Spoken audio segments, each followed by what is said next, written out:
शुभ रात्रि sleep stories में आपका स्वागत है।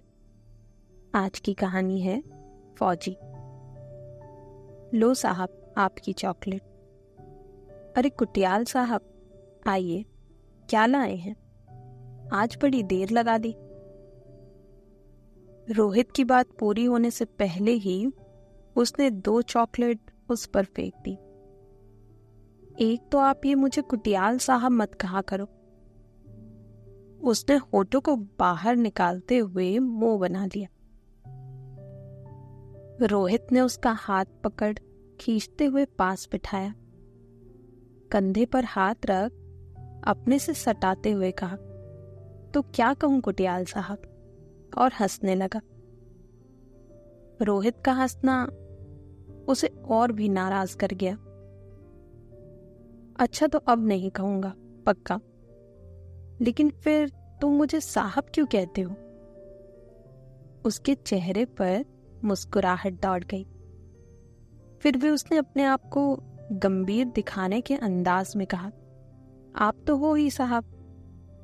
तो क्या ये साहब की जिंदगी तुम्हें इतनी अच्छी लगती है? इस बार उसने हाँ में बस गर्दन हिला दी। रोहित का फौजी होना उसे बड़ा आकर्षित करता। एक तो उसके चेहरे का रौब, दूसरा उसके लंबे कद पर फौजी वर्दी खूब सूट करती। चेहरे पर सूरज सा तेज। वो उसे देर तक देखा करता और कहता, आप हीरो क्यों नहीं बन जाते? इस पर रोहित बस हंस देता।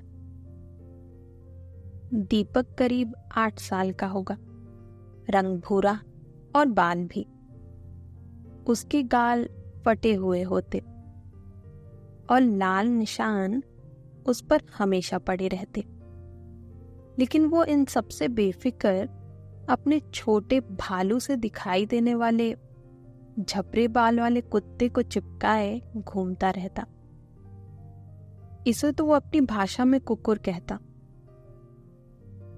वो कहीं भी रहे, लेकिन दिन के 11 बजते बजते काली नदी के किनारे आ जाता।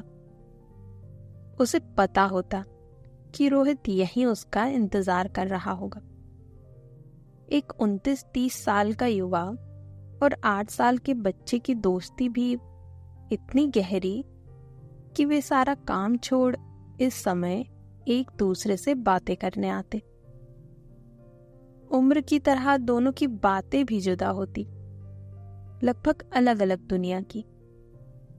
दीपक की बातें पर्वत के नीचे की जिंदगी से इस ऊंची बर्फ की चोटी तक होती, तो रोहित के ख्याल थार के रेगिस्तान से इस बर्फ की ऊंचाई तक का सफर किया करते। रोहित ने एक चॉकलेट उसके हाथ में थमा दी। अब दोनों खामोश थे और चॉकलेट खाने में मग्न। बस नदी की कल-कल लगातार उनकी खामोशियों को तोड़ रही थी। रोहित के दिल में फिर होंक सी उठी। ये नदी ना होती तो शायद यह द्वीप सा लगने वाला बर्फ की चोटी भी अकेली ही होती। कोई आवाज नहीं, बस खामोशी ही खामोशी पसरी होती।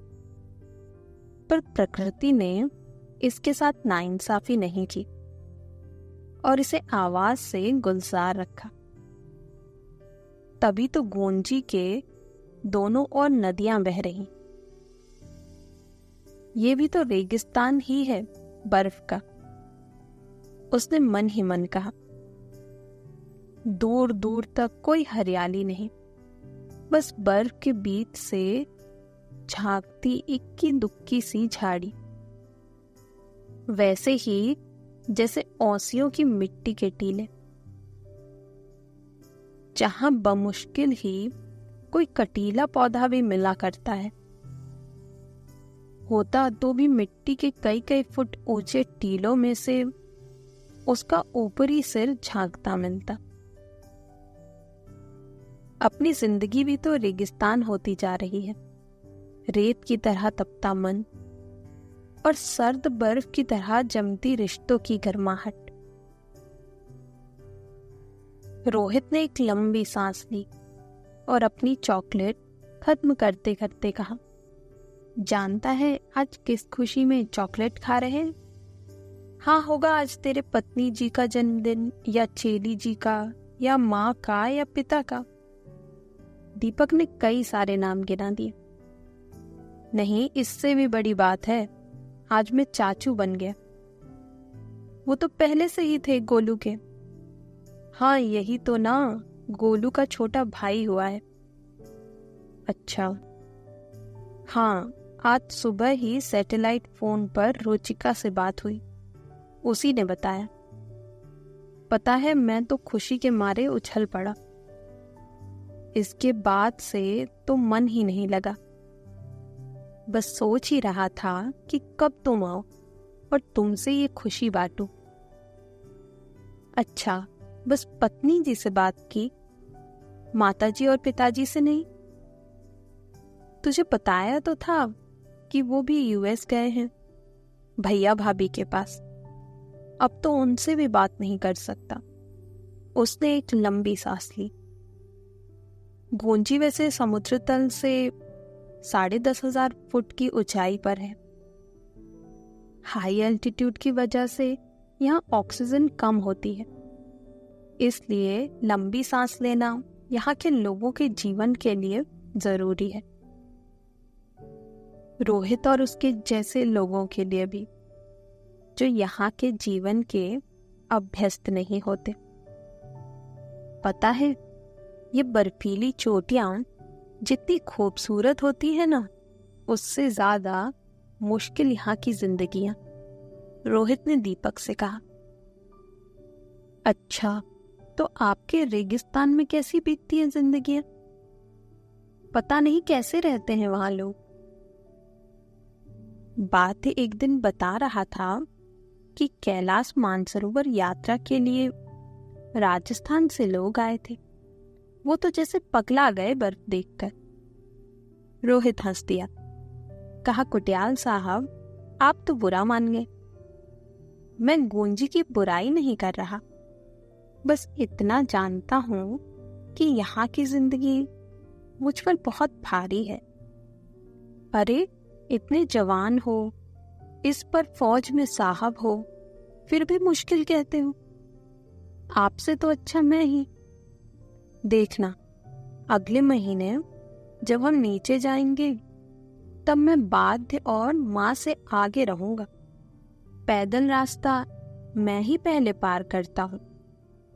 पूरा 60 कोस पड़ता होगा। देखा है ना कितना कठिन रास्ता होता है। छोटी बड़ी पहाड़ियों से रास्ता कभी ऐसा जाता है, कभी ऐसा, उसने हाथों को लहराते हुए बताया। अब बताओ क्या मुश्किल है? उसने फिर सवाल किया। मुश्किल तो है, यहाँ आने के बाद मैं तो जिंदगी से कट सा गया। ना कोई रिश्ता, ना कोई दोस्त। अब देखना, घर में नया मेहमान आया है, तो भी मैं भैया भाभी, मम्मी पापा को मुबारकबाद तक नहीं दे पाया। अरे साहब, फिर इतना मोटा मोटा फोन क्यों रखते हो? बात करो ना उनसे। उसने पास पड़े वॉकी टॉकी 5 वॉट के VHF मोटोरोला सेट की ओर इशारा किया। कुटियाल साहब, कितनी बार कह चुका हूं कि इस फोन से आवाज मेरे अपनों तक नहीं पहुंच पाती। ये बस एक सैटेलाइट फोन है जिससे घर पर बात हो जाती है, लेकिन विदेश बात नहीं हो सकती। फौज में नौकरी की अपनी सीमाएं हैं। इस पर गोंजी में मोबाइल या दूसरी फोन सेवा भी तो नहीं है। इंटरनेट के बारे में तो यहाँ सोचा भी नहीं जा सकता। नहीं तो कितने ऑप्शन हैं देश विदेश बात करने के। सोच रहा हूँ कि अपना ये बेकार पड़ा मोबाइल बर्फ के नीचे कहीं दफन कर दूं। दीपक बोला, इतनी बुरी लगती है यह जगह? रोहित ने कहा, जगह नहीं, यहाँ का अकेलापन बुरा है। यहाँ आकर मम्मी पापा का स्नेह, पत्नी का सत्कार, बिटिया रानी के कोमल हाथों का स्पर्श, भाई भाभी का प्यार, दोस्तों की टोली और उनकी गालियां, सब छूट गया। बहुत अकेला हूं यहाँ। अकेले कैसे हुए? आपके पास तो इतने सारे फौजी घूमते रहते हैं, जी साहब करते हो। कोई 50 तो होंगे ही। उसने उंगलियों पर जैसे गिनते हुए कहा। और देखो, हमारे घर में तो हम 3 ही हैं, मैं, मेरी मम्मी और पापा। फिर भी मैं कभी नहीं कहता कि मैं अकेला हूं। जानते हो दीपक, जब इंसान भीड़ से घिरा होता है तो वो सबसे ज्यादा अकेला होता है। रही फौज की बात, तो तुम साहब बनोगे तो समझोगे कि फौज में डेकोरम बनाए रखना भी अपने साथ क्रूरता बरतना है। अफसर को जवानों से एक दूरी बनाए रखनी होती है। रौब दिखाना जरूरी सा होता है। चाह कर भी उनसे ज्यादा घुल मिल नहीं सकता, उनसे अपने दिल की बात नहीं कर सकता, दोस्ती नहीं कर सकता, और ऐसे तो बिल्कुल नहीं बात कर सकता जैसे मैं तुमसे बात करता हूं। उनसे कभी नहीं कह सकता कि मुझे परिवार की याद आती है। इस बार रोहित को लगा कि उसकी आवाज कुछ भर्रा गई। वो चुप हो गया, दाईं ओर मुंह फेर लिया। सामने ही ओम पर्वत की ऊंची ऊंची बर्फ की चोटियां दिखाई दे रही थी, जो नीले आसमान को चूम रही थी। धूप जैसे जैसे उन पर तेज पड़ती, वो सफेद से नीली पड़ती जाती, आभासी नीली। वो जितनी चमकती, उतना ही आसमान का नीला रंग उनमें उतरता जाता, जैसे शिव विष पीकर नीले पड़ रहे हों। उसने सोचा, भगवान शिव ने भी तो यही तपस्या की थी, तभी से शायद यह हर किसी के लिए तप स्थल हो गया, जो हमेशा खामोशियों से घिरा रहता है। ओम पर्वत तो आप रोज ही देखते हैं, आज ऐसा क्या ही देखे जा रहे हैं? भगवान शिव दिखे क्या? दीपक ने ठिठोली की। रोहित भी हंस दिया। भर्राता हुआ गला इस हंसी से खुल गया। दीपक, इसे देख पहली बार जाना कि खामोशियां नीले रंग की होती हैं। अच्छा, ऐसा भी होता है क्या? अब सोच रहा हूं कि इस पर संन्यास की तैयारी कर लूं। दीपक ने रोहित को ऊपर से नीचे तक घूरा। आप कैसे बनोगे सन्यासी? वो ऐसे नहीं होते, वो तो कपड़े भी इतने नहीं पहनते, ना जूते। दीपक ने उसके स्नो बूट पर नजर डालते हुए कहा। रोहित की हंसी वादियों में गूंजने लगी। कहा, यही तो मैं वर्दी वाला सन्यासी बनूंगा। अब देखना, यह सन्यास ही तो है। अपने गृहस्थ जीवन से तो निकल ही आया, कोई जिम्मेदारी नहीं निभा सकता, अपनों के करीब नहीं रह सकता, तो क्यों ना धर्म ही निभा लूं? हाँ, यह सही रहेगा। ओम पर्वत की ओर चल देता हूं। अरे नहीं नहीं, वहां बर्फ पिघलती है, पापा कहते हैं वहां बहुत खतरा है। दीपक ने डरते हुए रोहित का हाथ पकड़ते हुए कहा। खतरा तो यहां भी है दीपक। एसएसपी कैंपस के चारों ओर घिरे बर्फ के पहाड़ों से ग्लेशियर पिघलने का खतरा हर वक्त हम पर मंडरा रहा होता है। इस पर बैरक इतनी दूर दूर है कि कभी किसी को कुछ हो जाए तो आवाज भी ना दी जा सके। और सबसे बड़ी बात, यहाँ हरियाली भी देखने को नहीं मिलती। दीपक ने बाल खुजलाते हुए कहा। हरियाली? हाँ, हरियाली, तुम नहीं समझोगे। और कहीं पोस्टिंग होती तो बाजार ही निकल जाते, वहां फौज के अलावा कुछ लोग देखने मिल जाते तो अच्छा लगता, आंखें तृप्त हो जाती। जीवन जीने के लिए उमंगे जरूरी हैं। आप ये उलझी उलझी बातें मुझसे मत किया करो, बाल खुजलाते खुजलाते मैं परेशान हो जाता हूँ, दीपक ने परेशान होते हुए कहा। सच कहता हूँ दीपक, लोगों के बिना तो हम नीरस हैं। तुझे पता है, हम रेगिस्तान वाले तो जवानी में बर्फ पर जाने का ख्वाब देखा करते हैं। मैंने भी यही सोचा था कि कभी बर्फ की हंसी वादियों में घूमने जाऊंगा और अपनी पत्नी को भी ले जाऊंगा। नदी की कलकल आवाज होगी, सामने वादियां होंगी, सुकून से नदी में पैर डुबाकर बैठूंगा। अब देखो ना, मैं इन खूबसूरत वादियों में बैठा भी हूं तो अकेले, और तो और यहाँ आने के बाद दोस्त भी एक ही बचा है, और वो तुम हो।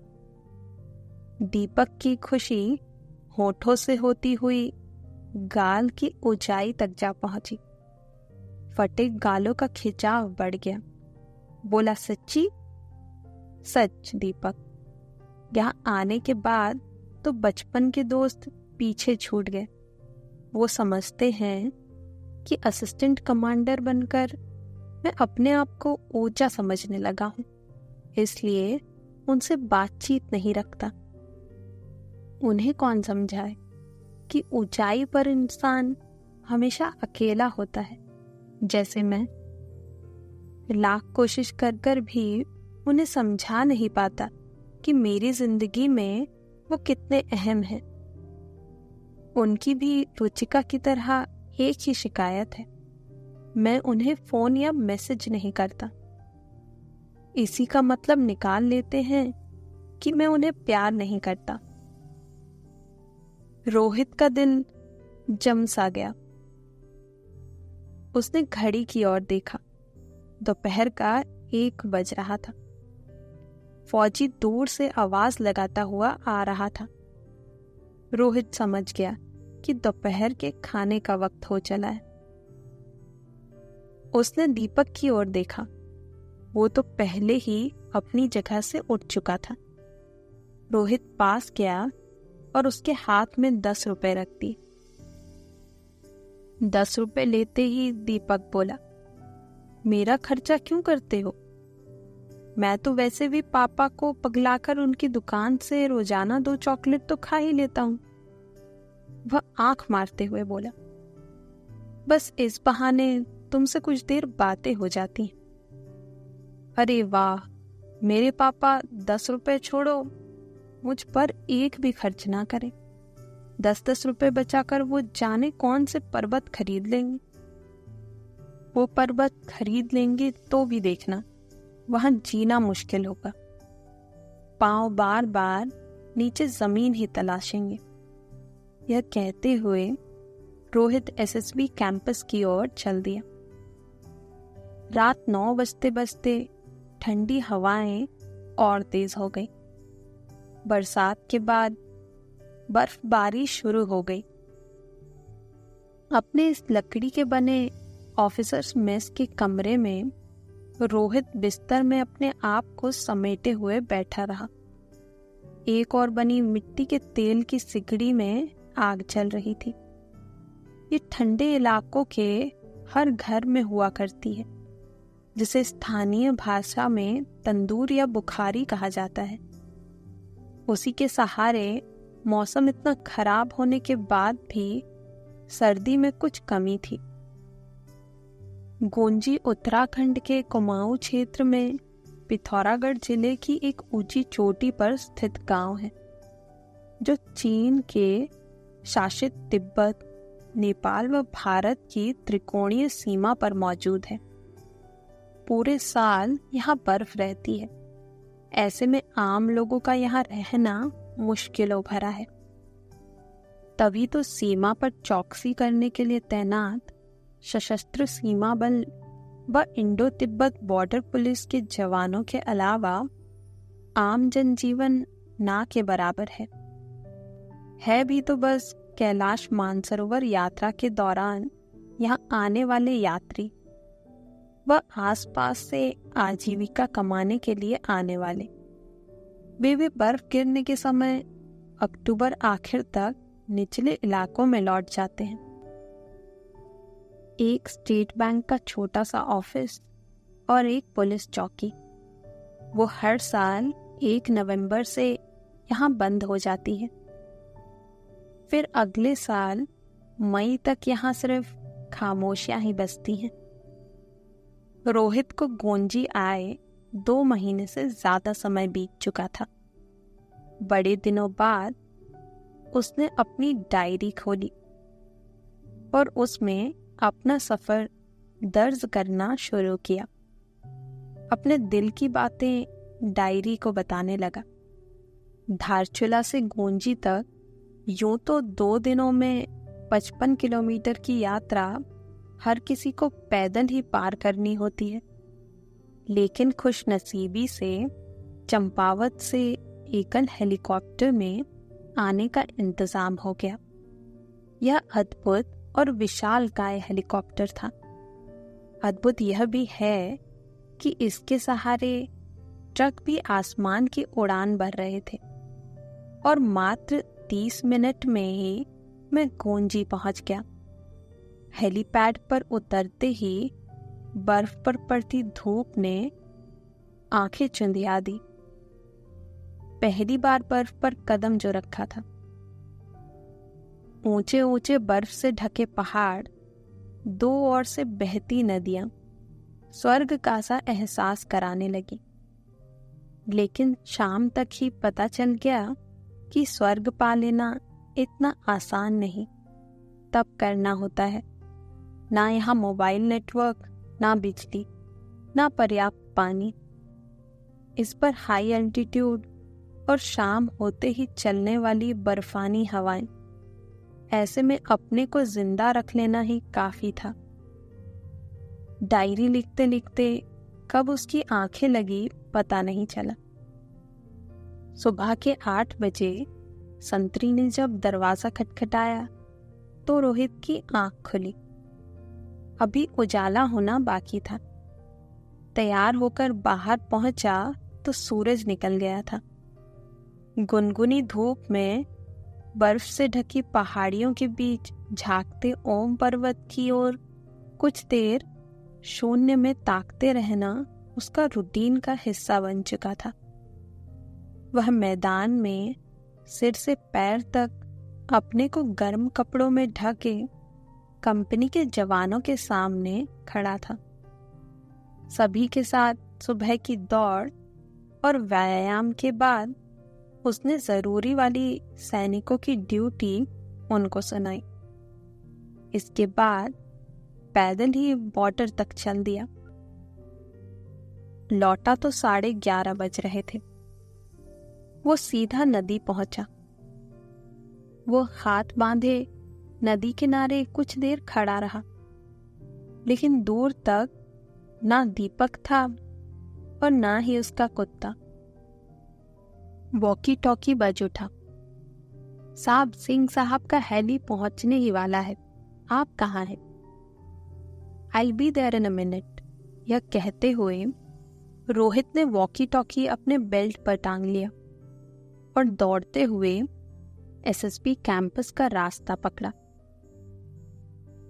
शाम को कैंपस फायर में पीने का दौर चल रहा था। आग के चारों ओर बैठे सैनिक गीत गा रहे थे। सिंह महोदय दिन भर की गूंजी दौरे की थकान के बाद चैन ले रहे थे। सैनिकों के नाच गाने में उनका साथ दे रहे थे, लेकिन रोहित का मन वहां नहीं था। उस भीड़ के बीच का अकेलापन उसे सता रहा था। उसकी आंखें इस भीड़ में किसी अपने को ढूंढने की नाकाम कोशिश करने में लगी हुई थी। इतने दिन कहाँ थे साहब? दीपक हाथ में छड़ी लिए जमीन में कुछ टटोलते हुए बोला। यार, सिंह साहब आए थे दौरा करने, जरूरी था उनके साथ रहना। नाराज होकर जाते तो मुसीबत हो जाती। डरते हो क्या उनसे? नहीं, डरता तो बस मैं अपनों से हूं। आप इतना उदास क्यों हो?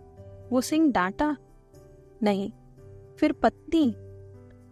हाँ, सप्ताह भर में कल ही समय मिला तो सैटेलाइट फोन से रुचिका के मोबाइल पर बात करने की कोशिश की। उसने बात नहीं की, फोन काट दिया। वो तो इस बात से नाराज है कि मैं उसे याद नहीं करता, इसलिए फोन नहीं करता। रोने लगी कि पहले तो दिन में 2 बार उससे बातें करता था। तू ही बता, सरकारी फोन से पूरे दिन अपने परिवार से कैसे बात की जा सकती है? लेकिन वो मेरी मजबूरियां नहीं समझती। समझती है कि मैं बहाने बना रहा हूं। दीपक ने किसी बराबरी के दोस्त की तरह उसके कंधे पर हाथ रख दिया। कहा, मेरी बात कराना, मैं बताऊंगा कि उनकी और आशी की आपको कितनी याद आती है। फिर वो खुश हो जाएंगी। हाँ दीपक, इस वक्त आशी और उसका ख्याल रहता है। आशी अब 3 साल की है, लेकिन पैदा होने से अब तक उसके साथ कोई 6 महीने ही बिताए होंगे। उसे बस ख्यालों में ही बड़े होते देखता हूं। उसकी खिलखिलाती हंसी मेरी बर्फ सी सफेद जिंदगी में भी रंग भर देती है। उसके छोटे छोटे पैरों में पहने पायल का छनकना अपने आसपास सुना करता हूं। ख्यालों में ही सही, उसके नर्म हाथ मेरे गालों को छू लेते हैं तो सारी थकान उतर जाती है। रोहित की आंखों में बर्फ सी जमने लगी थी। आप भी रोते हैं? लेकिन आंसू तो अंदर ही रह गए। दीपक ने भांप लिया शायद। अपने नन्हे दोस्त की ये स्पर्श रोहित को भीतर तक तर कर गया। दीपक को अपने से सटा लिया। कहा, पता है दीपक, इतने अकेलेपन में माँ की याद आती है। वो मेरे हर हाल को बिन कहे समझ जाती है। उन्हें कभी कहना नहीं पड़ा कि मैं परेशान हूं। बस वही है जो कभी नाराज नहीं होती। अच्छा, मुझे तो अच्छा लगेगा कि मुझे माँ से दूर रहना पड़े। दीपक ने अपने हाथों की मुट्ठी को गालों पर सटाते हुए कहा, तुम अभी नहीं जानते दीपक कि माँ के सिवा कोई नहीं जिसकी जिंदगी बस तुम्हारे इर्द गिर्द घूमती है। वो ही है जो तुम्हारे बाहर निकलते ही भगवान से प्रार्थना करने लग जाती है, और तब तक करती है जब तक तुम घर नहीं पहुंच जाते। अच्छा, ऐसा होता है? चल, अब बाकी बातें फिर कभी। परसों कुछ मेहमान आ रहे हैं, वहां से फ्री हो जाऊं फिर आता हूं। ठीक है साहब। 7वें वेतन आयोग के अध्यक्ष, उनकी पत्नी और सदस्यों की खातिरदारी में उसका पूरा दिन बीत जाता, और रात को भी आराम नहीं। ऑफिसर्स मेस में उसकी जगह मेहमानों ने ले रखी थी, और अब तो वो एक जवान के कमरे में उसके साथ था। या थोड़ी सी जगह में सोने की आदत नहीं थी। ऑफिस में अपनी कुर्सी से टेका लगाए रोहित के ख्याल फिर गूंजी से नीचे धारचूला जा पहुंचे।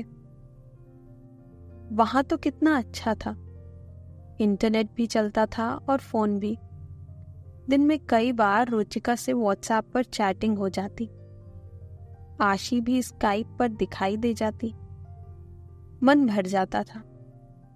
माँ सुबह शाम टोह ले लेती। भाई भाभी भी यूएस में होकर दूर नहीं लगते थे। रुचिका, आशी, माँ, भाई और मैं, हम सभी तो खुश थे।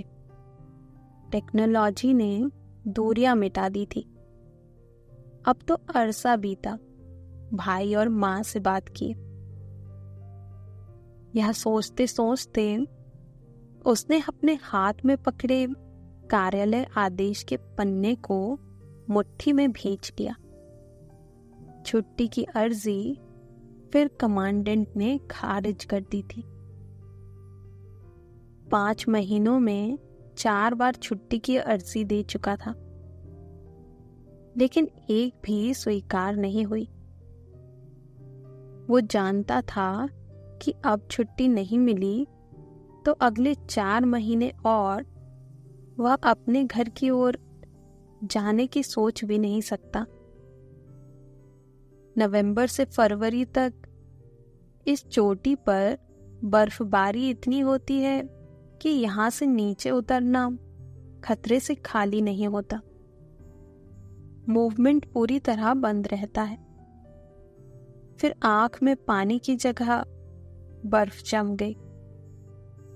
करीब 15 दिनों बाद वह नदी के किनारे बैठा था। नदी अपने लय में बह रही थी और उसके ख्याल भी।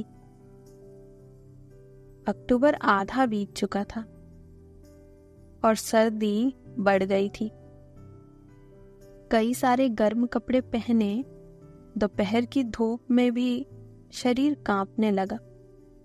दोस्त का इंतजार करते करते दोपहर के 12 बज गए। साहब साहब दूर से हाथ हिलाते चिल्लाते हुए दीपक आ रहा था। बड़े दिनों बाद रोहित दिल से मुस्कुराया, जैसे कोई अपना उसके करीब आ रहा हो। कब से इंतजार कर रहा हूं, कहाँ थे? मैं तो यहाँ रोजाना इंतजार करके जाता। मुझे तो लगा कि अब आप नहीं मिल पाओगे। क्यों? पता है ना, कुछ दिनों में बर्फ आने वाली है, इसलिए हमने सामान समेट लिया। मैं, पापा और मम्मी आज नीचे जा रहे हैं। रोहित जानता था कि अक्टूबर आखिर में दीपक को जाना है, फिर भी ना जाने क्यों चौंक गया। वो नदी किनारे से उठकर अपने दोस्त के सामने घुटने टेक कर बैठ गया। तुम भी चले जाओगे? हाँ साहब, अभी ही तो जाते हैं हम। अच्छा, कुछ देर बात भी नहीं करोगे? साहब, माँ ने कुछ देर के लिए ही भेजा है। वो पहाड़ के छोर पर मेरा इंतजार करेंगे। यह कहते ही उसने एक कपड़े का छोटा सा थैला रोहित के सामने कर दिया। इसमें क्या है? बाल मिठाई माँ ने रास्ते के लिए बनाई, आपके लिए दी है। वो कहती है कि लौटते समय किसी को मिठाई दे तो वो हमेशा याद रखता है। हाँ दोस्त, लेकिन पहले ही मेरे अपनों की यादें क्या कम थी जो तुम भी उसमें शामिल हो गए? अच्छा, अपना ख्याल रखना। इतना कहते हुए दीपक ने कदम बढ़ा दिए। कुछ सोचकर फिर पलटा, और हाँ, सन्यासी बन पर्वत नहीं जाना। पापा कहते हैं वहां बहुत खतरा है। रोहित ने दीपक को गले लगा लिया, फिर उसे दूर तक जाते देखता रहा। शायद बर्फ जमने लगी थी। उसके पैरों को बर्फ ने वहीं जकड़ लिया। दीपक नजरों से ओझल हुआ तो पलट कर देखा। ओम पर्वत उसके साथ वहीं खड़ा था, उसी की तरह खामोश, अकेला। धूप के साथ साथ उसका रंग नीला और नीला पड़ गया। रोहित ने जैसे अपने आप से कहा, खामोशियों का रंग नीला ही होता है। आज इस बात को 5 महीने हो गए। मार्च में रोहित घर आ गया है। बालकनी में बैठे वो ये सब सोच ही रहा था कि उसकी पत्नी रुचिका आ जाती है। वो उसे वर्तमान में ले आती है। अपने परिवार के साथ बिताया हर पल रोहित को स्वर्ग में होने की अनुभूति देता है। एक परिवार ही तो है जो एक फौजी पर उन खामोशियों को हावी नहीं होने देता।